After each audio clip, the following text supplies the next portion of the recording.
Hello friends आपन स्वागत कर नुआ ब्लॉग। तो आज आम जाऊँ देवमाली पर्वत बुलापी कोरापुट सब टॉप आपने गूगल भी सर्च करेंगे। तो कोरापुट सब बड़ पहाड़ से आम से जाऊँ बुलापी। तो देखिए तो नई आ पहाड़ खाली स्टार्ट हो तो सीटे कौन कौन सुविधा अच्छी और कौन कौन सुविधा ना मुझे सब कह कौन कौन आप नहीं जापर से मुझे कहबी। तो जदि आपण मानक वीडियो भल लगे मो यूट्यूब चैनल को सब्सक्राइब करेंगे मो वीडियो को लाइक करेंगे। तो कमेंट लिखिए केमती लगुच। तो एवं आपने सीनियर शॉर्ट देखु। तो एवं रही खायापी खाई सारापर बाहर तो आपने सीनियर शॉर्ट देखु।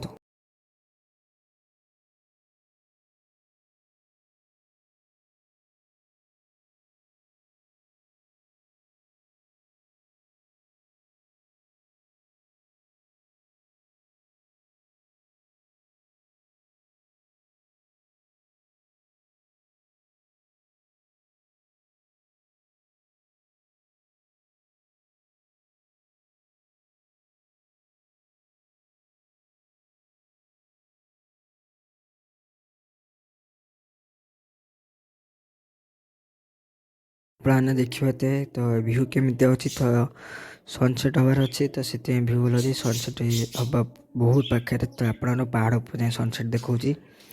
तो देखो आप सीनारी शॉट।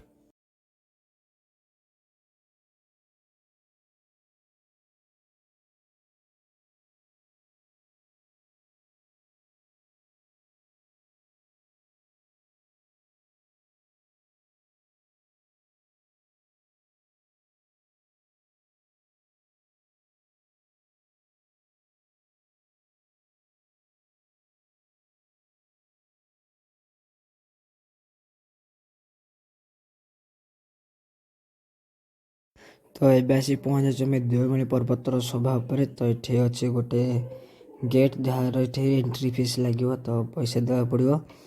तो दुई चकिया ने 60 टंका। तो चार चकिया ने 120 टंका माने जावा आसापी। तो रही 120 टंका देवा पड़ो दुई चकिया और चार चकिया 250 टंका। तो ये अच्छी देखिए तो ये खाली इलेक्ट्रिक खुंटी लगी कि लाइन व्यवस्था जमा भी नहीं। तो आप घर लाइन व्यवस्था कर कि इनवर्टर चार्जिंग बल्ब हरिका तो रही कैंप भी पकई पारे राति रही पारे। तापर पानी भी व्यवस्था नहीं खावाई रोषे करने पा आने आउ कितु टॉयलेट जावाई झरणा पानी अच्छी। तो आपने झरणा मानने पा उठे आनती टैंकर से आपने यूज करेंगे साकू। तो देखिए तो आम आसला सनसेट गला वीडियो ठीक से कर मोबाइल चार्ज नाला। तो चार्ज बसई तो गाड़ी तो से देखिए पूरा भ्यूटा केमती आसपर। तो चलते आम कैंप पड़ो मुझे देखेबी कैंप केमती पड़े केमती ये नेटवर्क एयरटेल जमा भी नहीं। तो घाटी चढ़ा पर तो घाटी मैंने आप जापारे पहाड़ कटा कि जो रास्ता थी तो घाटी कहती। तो ये खाली बीएसएनएल और जियो अच्छी। तो से मैंने नेटवर्क बीएसएनएल भी जियो आनीपारे से सेकेंड ऑप्शन। तो ये एयरटेल टोटाली भी पाऊना।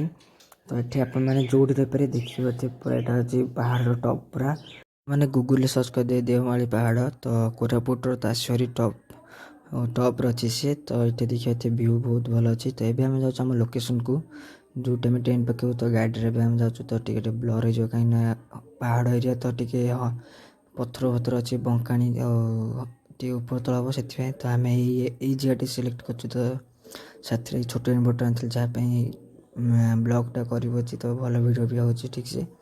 तो आप एडजस्टमेंट करदे कहीं लाइटर जमा बेस ना। तो ये आम आसटेंट तैयारी करदेवे टें से। तो टेंट तैयारी कर आप न करें तो सी आसवे करदे। तो आपको टेंट आणिकी देवे आउ गद्दी भी देवे भर घोरियापी भी जिनस देवे।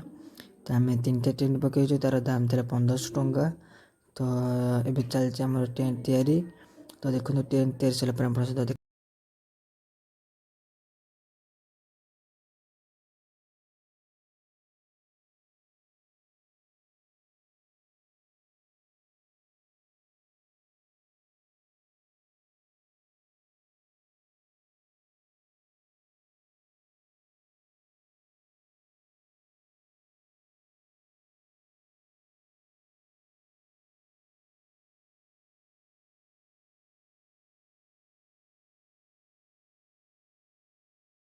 ଏବେ ଆମ ଟେଣ୍ଟ ତିଆରି ହେଇଯାଇଛି ତ ଦେଖିବା 3ଟା ଟେଣ୍ଟ ପୁରା ହେଇଯାଇଛି। ଏବେ ଛୋଟ ପିଲା ଭୋକ ଲାଗିଲା ତ ସେମାନଙ୍କୁ ଖାଇଦିଆଯାଇଛି। ମନ୍ଦିର ଅବଢ଼ା ଆଣିଥିଲୁ ତ ଏଠି ଆମର ବସିଯାଇଛି ଭାତ ରୋଷେଇ ଗ୍ୟାସ୍ ଆଣିଥିଲୁ ଏଠି।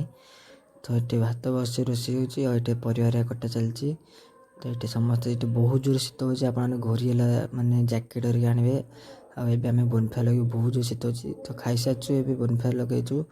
ତ ଦେଖିପାରୁଥିବେ ତ ଏଠି ରାତି ହେଲା 2ଟା ତ ଏଠି ପୁରା ଅନ୍ଧାର ହେଇଛି। ତ ଏବେ ବୋନଫାୟାର ଲଗେଇକି ବସିଛୁ କାହିଁକିନା ବହୁତ ଜୋର ଶୀତ ହେଉଛି।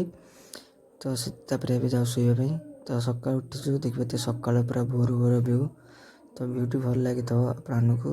ତ ଦେଖିପାରୁଥିବେ ସକାଳୁ ପୁରା ଆମେ ବାହାରିଛୁ ନିଆଁ ବି ଲଗେଇଛୁ କାହିଁକିନା ଶୀତ ପ୍ରବଳ ହେଉଛି ଆଉ କୁହୁଡ଼ି ଅଛି।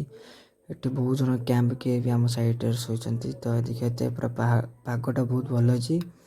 ତ ଏଠି ସନସେଟ୍ ଦେଖିବାର ଥିଲା ତ କିନ୍ତୁ ଦେଖିବନି କାହିଁକିନା ଏଠି ବହୁତ ଲେଟ୍ରେ ହେବ। ତ ଆଗକୁ ଆହୁରି ଜାଗା ବୁଲିବାର ଅଛି। ତ ଏବେ ଆମେ ବାହାରି ଯାଉଛୁ ତ ସେମାନେ ଆସି ତାଙ୍କ ଟେଣ୍ଟ ବି କଲେକ୍ଟ କରିଦେବେ ନହେଲେ ଆପଣ କଲ୍ କଲେ ବି ଆସି ନେଇଯିବେ। ଯଦି ଭିଡ଼ିଓଟି ଭଲ ଲାଗେ ଲାଇକ୍ କରିବେ ଚ୍ୟାନେଲ୍ ସବସ୍କ୍ରାଇବ୍ କରିବେ ମୋ ଇନଷ୍ଟା ଫଲୋ କରିଦେବେ। ଆପଣଙ୍କ ସହ ଦେଖା ହେବ ନେକ୍ସଟ ଭିଡ଼ିଓରେ। ଏମିତି ଆପଣମାନେ ଭଲ ପାଇବା ଦେଇଥାନ୍ତୁ। ତ ଆଗକୁ ଆମେ କୁଆଡ଼େ ଯାଉଛୁ ଆପଣ ଦେଖିବେ ଆଗକୁ ଆହୁରି ଭଲ ଭଲ ଭିଡ଼ିଓ ଅଛି। ତ ଦେଖା ଆପଣମାନଙ୍କ ସହିତ ନେକ୍ସଟ ବ୍ଲଗ୍ରେ ବାଏ।